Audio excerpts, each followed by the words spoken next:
This episode is brought to you by Audi. The road is calling. Embrace the thrill of the drive with the all-new, fully electric Audi Q6 e-tron. Featuring effortless power, serious acceleration, and advanced Audi tech. It's not just a new EV, it's a new way to experience driving. The all-new, fully electric Audi Q6 e-tron is here. The next chapter of Audi starts now. You are tuned in to the FowlWeather Podcast, the forecast to your next successful hunt. Coming to you from the home office, Jack's Reef, New York.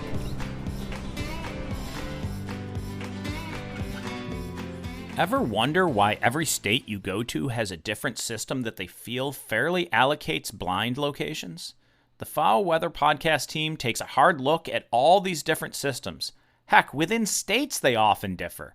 Is it because duck hunting is so different that every state and province must have a different system? Or is it more likely? Well, that's how we've always done it. Or is it because they survey the public and know their system creates the greatest hunter satisfaction? I don't think so. We also have some real positive duck migration news just in time for y'all's duck openers in the South. All on today's episode of the FowlWeather Podcast. Hey, thanks everyone for listening, and remember to share, like, and follow us on Spotify, Apple Podcasts, Facebook, and Instagram. If you get a chance, we'd really appreciate it very, very much if you'd take a second to rate us on Spotify and Apple Podcasts as well. And share the FowlWeather Podcast with your friends. Remember that you know where the ducks are at before the ducks know where they're at. We're really thankful for our every week listeners. You guys know who you are. Those that never miss a single migration forecast episode each Monday morning. Y'all are as ate up as me about ducks, duck biology, and duck migration. Our dedicated weekly listeners pick the best days to hunt because the FowlWeather Podcast forecasts fresh ducks hot from the north. Shoot the ducks from the north before they know where they're at. And remember that we are the only science-based duck migration forecast available. Brought to you by hunters, for hunters. I'm your host, Dr. Mike, coming to you from the home office in Jack's Reef. Well, it happened. I lost the fourth deer of my life last Monday morning. Kind of still sick about it, but I stuck a deer in the shoulder with a crossbow bolt, and he's on 2 cameras. My neighbor's, where we lost last blood, and a day later with the bolt almost ready to fall out, chasing a doe on a property we also hunt. It's pretty crazy that he actually crossed one of my cameras a mile away about 24 hours after I made that bad shot. It was my fault for sure. He was quartering away hard, and when I did that meh to stop him, the angle was a bit deceiving, and I stuck him too far forward. I also rushed the shot because he kind of came from behind me on my right shoulder. Had actually come downwind to smell what was going on. I was doing some bleats and grunts, and I'd watched him at about 150 yards away, fresh in a scrape.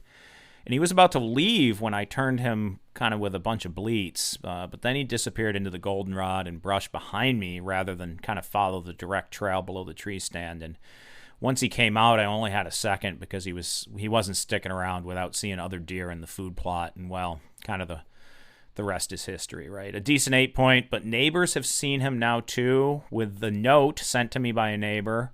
Your crossbow buck was in the backyard yesterday, walking fine, and the bolt had fallen out. So our gun season opens this Saturday, or what is now last Saturday when this podcast comes out on Monday. So hopefully someone connects with him. We work really hard to connect with all the deer hunters kind of in the neighborhood.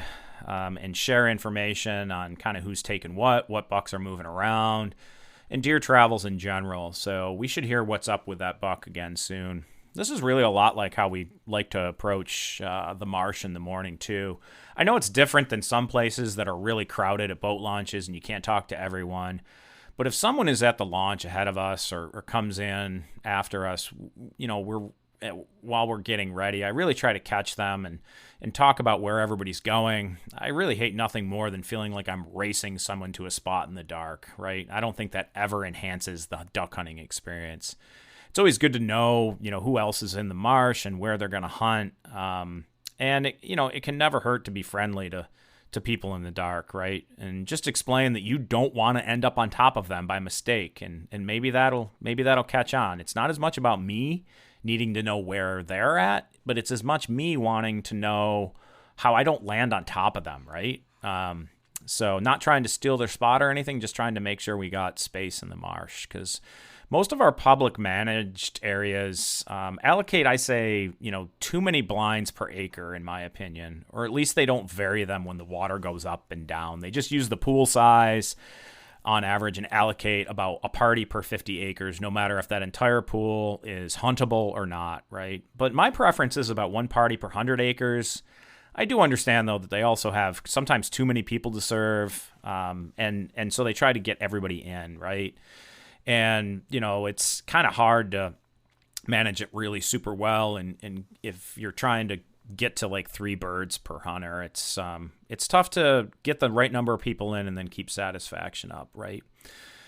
But the lack of changing the numbers of parties based on habitat and how the huntable area changes is typically based on someone who's not really a duck hunter that manages that hunt. So others that duck hunt, I've seen and know their areas. I've seen closed blinds and so on, and to help sustain kind of hunter satisfaction. But okay, more on that topic here in a bit when we get into managed draw systems. Another quick update on Baby Jaeger, our little pocket lab, yellow lab with her liver disease. We came back from North Dakota, got her blood work done, and her ALT values actually dropped in half from 1,300 to 600. Ooh, still too high, but her other liver values, the ALPs, went from 200 to 400. So we don't know what's going on. We've been consulting with the veterinarians at Cornell, and now we are backing off the homemade diet, which was chicken and venison based. Yeah, venison. She ate about a whole deer last year. We're backing off that to a straight non-chelated copper, sensitive stomach, dry food. So not cheap, my friends. Somewhat because we're doing that somewhat because she was balking at eating, which can be a sign of liver issues, but then also considering that her ALT values dropped so much, yeah, everybody's confused, but we're kind of at a loss. But good news is she remains asymptomatic, so she doesn't have any symptoms of liver disease, really. She did lose 4 pounds on our North Dakota trip, which is a lot for a dog that only weighs 48 pounds to start. But since the deer rut, when I've been in the deer stand mostly, and she's been sleeping in front of the fire or on the couch or on the bed, whatever soft thing she enjoys that day, after lazing around, she's kind of put that weight back on. So anyhow, if it does get cold enough in Jack's Reef country to bring those mallards down for us, it looks like we're going to be pretty warm, though, for a bit here through December. She'll be back picking up greenheads in early December when our local duck season opens again. And it runs through the first week of January. You heard me right. As far north as we are, our duck season runs late because we've really adjusted it to capture the peak mallard migration in our part of the world, which nowadays is typically around the start of the second week of December and can be even later. Remember that when Elon Eaton wrote The Birds of New York in 1910, that the peak of mallard and black duck migration was early November. Whew. So we're about 4 to 6 weeks later nowadays. Hey, as you might expect, we don't always produce our podcast in one full run. So the farm in Jack's Reef had a buck hanging in the barn by the end of bow season again this year. A very respectable 8-point. Saw him in the morning before from a ladder stand, kind of over in a green field on the other side of a beaver pond that I was hunting near. He was kind of walking away from a climber stand location we had, and then I went that night in good position where I'd hung that climber previously and grunted and bleeded him to 30 yards. He's probably like a 115 to 120, 3.5-year-old buck. Big animal and blessed to have meat in the freezer for this winter, so happy about that. Hey, let's give our sponsors a listen this week if you haven't before. The Farmland Group and Wildlife Strategies are doing great work in the Mid-South and beyond, so please do take the time to have a listen and see if their products are for you. Even if not, support them by having a listen. They're truly a great resource for the hunter conservationist. Next up, we dig into public draw systems. Why are there so many different systems across the country? So please stick with us. Hold on, folks. Don't turn that channel. We've got some really exciting news for you. The FowlWeather Podcast has teamed up with Wildlife Strategies. That's right. I'm now working directly with Ryan Delaney of Wildlife Strategies to build value into your land. Wildlife Strategies is already known for quality wildlife habitat management, be it deer, turkeys, ducks, or whatever you pursue. Ryan knows his stuff. Look, I don't add my name to just any business, but I believe in what Wildlife Strategies is doing for landowners throughout the Southeast U.S. and beyond. If you want science-based solutions to create great wildlife habitat, Wildlife Strategies is your best bet. If you're interested in ducks, when we say, may your skies be filled, well, Wildlife Strategies does just that. They fill your skies with ducks. Contact Ryan Delaney today at ryan@farmlg.com for a site visit. You won't be disappointed you did. Ryan covers the southern tier of states, and I'm available to build habitat management plans across the northern tier. Contact us today for a quote. The Wildlife Strategies team sees your property through from the initial assessment and development of a 3-year time frame management plan through annual check-ins and course corrections as needed. Contact Ryan today at ryan@farmlg.com or Dr. Mike at FowlWeather.co. You won't be disappointed you did. Fill your skies with ducks and your forests and fields with deer and turkey with Wildlife Strategies. So let's just dive into this one because I think this week's topic, does anyone run a managed draw hunt properly? Let's dive right into that because we think it needs more intention than it is given. Let's just start with this question to those who run public waterfowl hunting opportunities with some type of managed draw or allotment of blinds. Why do you run the system the way that you do? Here's what I'm going to tell you. Most of the time, it is not based on data collected, or if they did collect data, it has never been rigorously analyzed.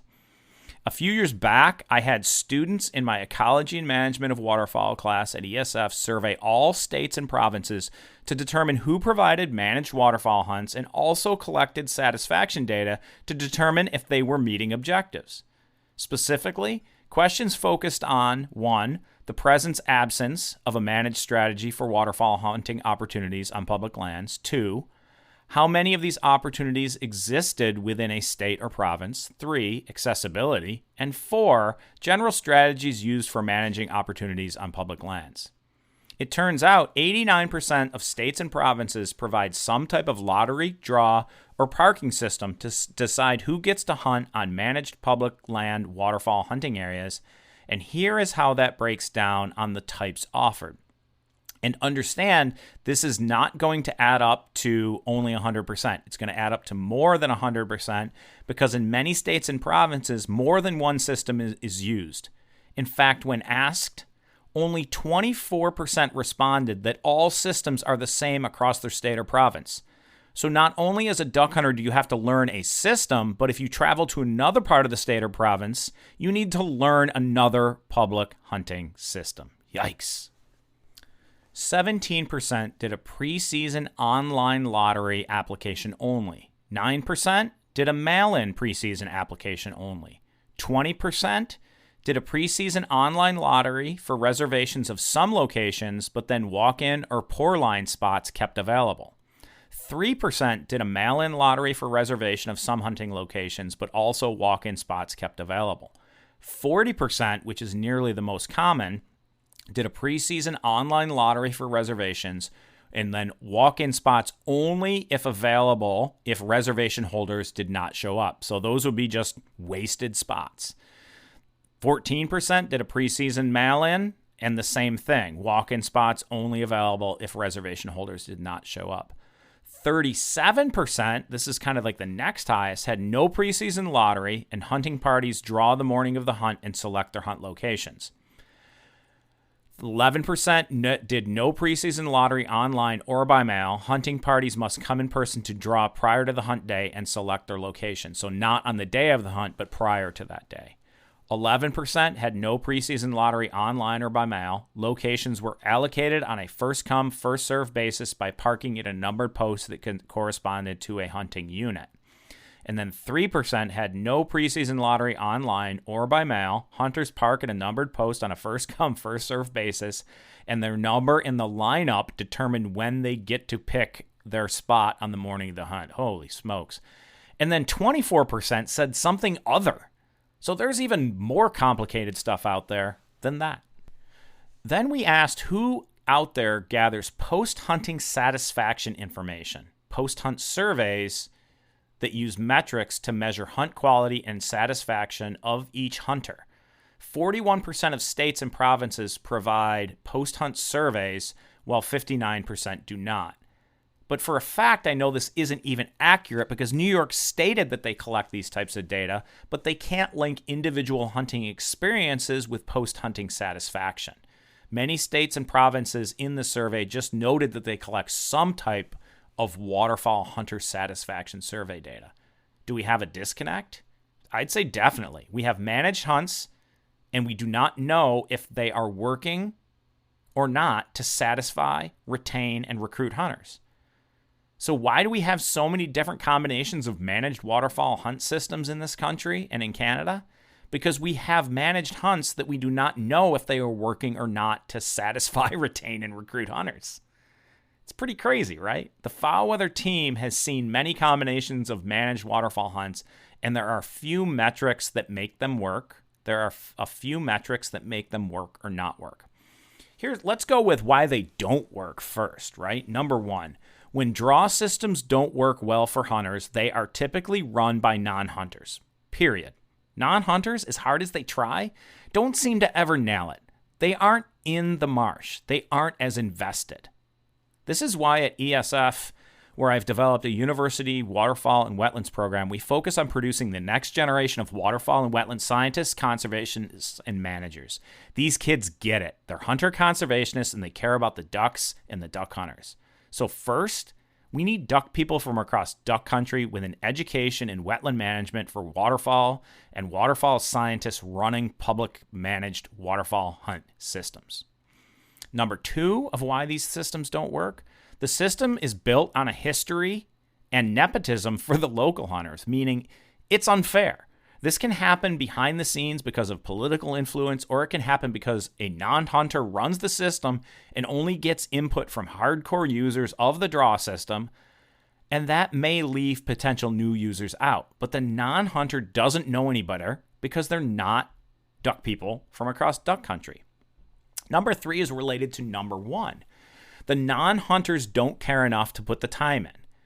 When we get to what makes a fair system, you will see that it takes some work. The non-hunter finds a way to make a managed waterfowl hunt system easy for them, not thinking about what is most fair for the hunter themselves and what best serves their time schedule and the budget for that government agency, right? So they are focused on what serves their time schedule and the budget for that agency and not the hunter themselves. Simply, it does not prioritize the waterfowl hunt on that public land.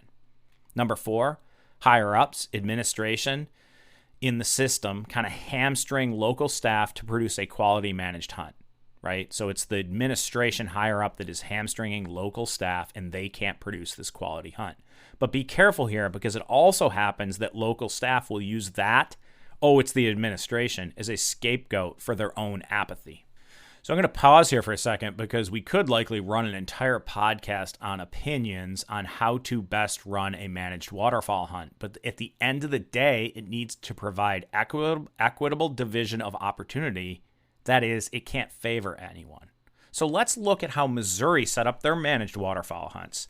Basics is that blinds would be designated by a fair allocation, which includes reservations prior to season and a pour line or on-the-day draw, whereby people show up and drew for remaining blinds the morning of the hunt. They also work to manage waterfowl conservation areas, focus specifically on duck hunting, and have one within 1 hour of everyone in Missouri, and focused on sustaining duck per hunter average around 3 ducks per hunter day. That's pretty impressive. The areas also included up to, but no more than 50% of the area in refuge, because you gained in ducks per hunter up to that 50%, but then plateaued. That is, once you went beyond 50% of the area in refuge, your harvest per hunt day or per hunter no longer increased. Having lived in Missouri, that system worked, and they still have morning draws, right?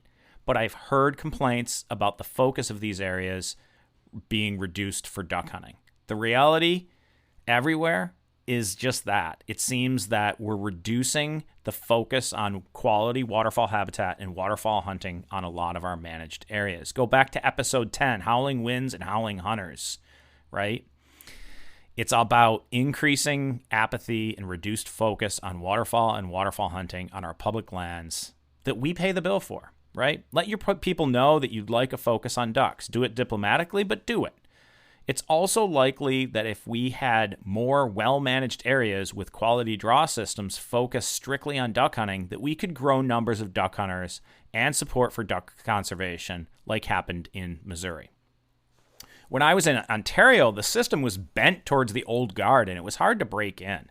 It went something like this, and I'm not going to get it perfectly right, but if you had a camper, you could leave your truck in the lineup and get the first draw after the reservation holders, even if you were not in the truck because you were technically on site. But if I was a new guy and did not want to pay hundreds of dollars for a campsite all duck season, I had to pull in whenever I could to a numbered post, and I'd probably be in the 20s.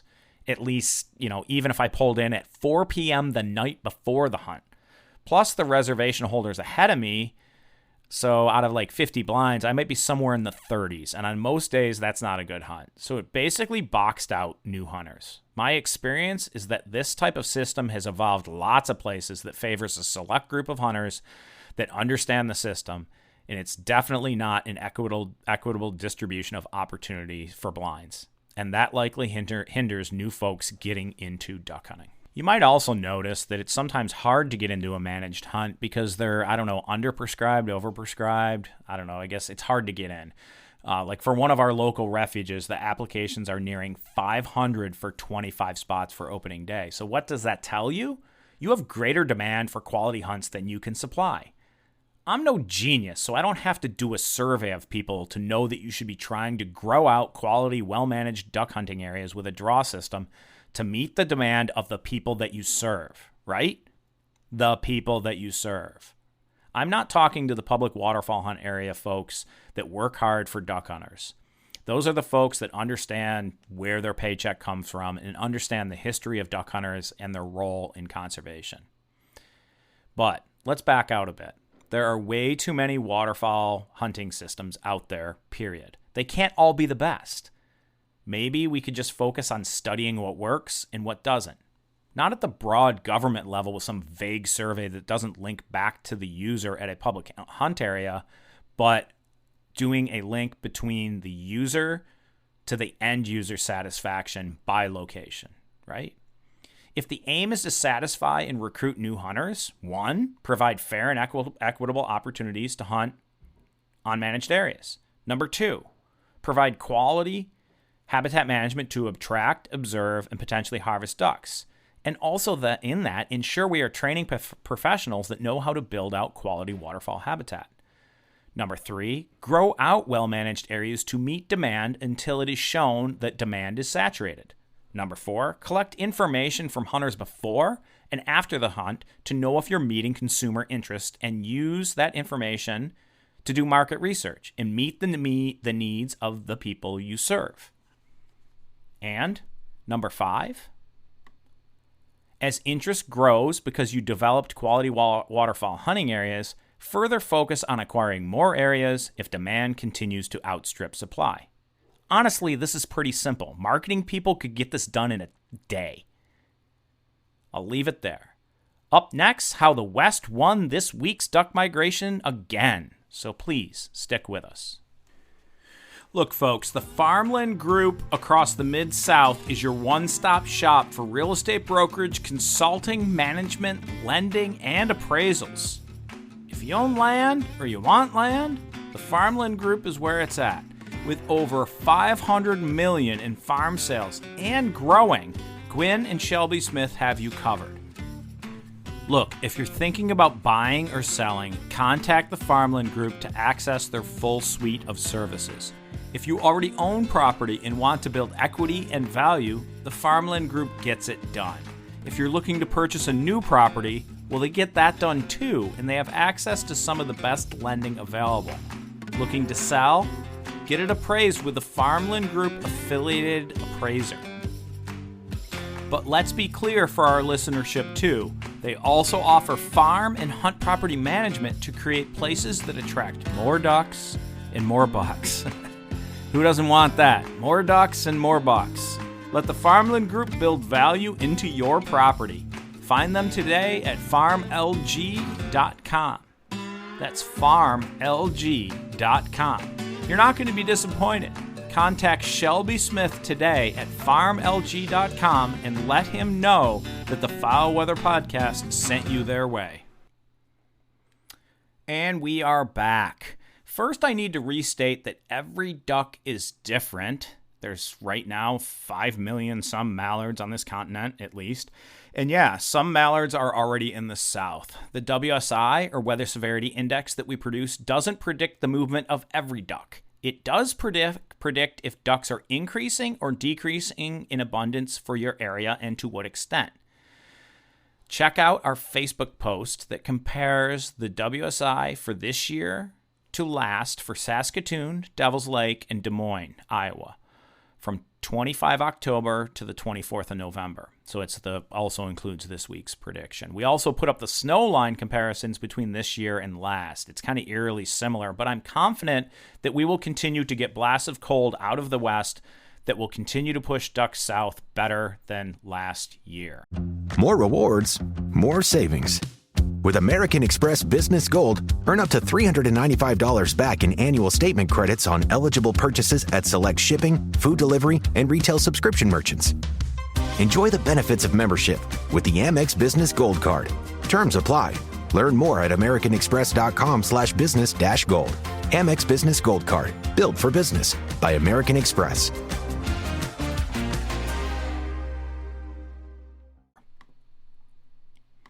Another quick note is that we keep using the term WSI, or Weather Severity Index. And if you are a new listener and need to catch up, do go back to the beginning of the podcast where we break down the WSI and how we also make seasonal forecasts. So give that a check if you're not familiar with the terminology and how all that works. And maybe give episode 6, A Tale of Two Migrations, a listen to.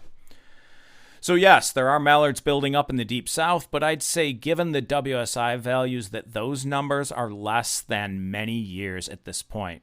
Overall, duck migration is again well behind schedule.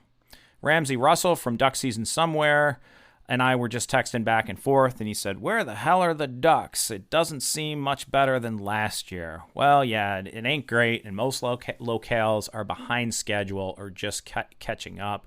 But I think we're going to catch up real soon, right? Other than the Atlantic Flyway, which isn't great. So let's start there and with diving ducks. Oddly, we've got cans and redheads in the Great Lakes region in good numbers despite not much weather. So this is, again, the variation. But they also increased as we had predicted in the upper and kind of central Mississippi River. So ours in the Atlantic Flyway might be, flyovers that move farther than they needed and kind of found good wild celery beds and other aquatic vegetation beds that they're feeding on. I'd still expect that the Mississippi River and Lake St. Clair hold up most of those divers this year because of the late entry into winter, for the Atlantic Flyway. Any migrants showing up this week in the mid-Atlantic should be early dabbling ducks, including widgeon, green-winged teal, and shovelers, and that action should happen later in the week. So if you don't have any time to hunt until the weekend, you should have some new ducks in town in the mid-Atlantic. The South Atlantic Flyway likely will get some ducks too, but nothing in the Mid-Atlantic Weather Severity Index suggests that they have to move further south than, say, North Carolina based on weather. This week, I'm going to lump the Mississippi and Central Flyways together a bit because the weather coming is kind of good for both flyways this week. Cold and snow finally gets really going in the Canadian prairies with many nighttime temps in the single digits, and North Dakota is predicted to see a decrease in mallards this week, which could really ramp up mallards in Iowa, Illinois, Nebraska, Missouri, East Tennessee, and so on at about those latitudes.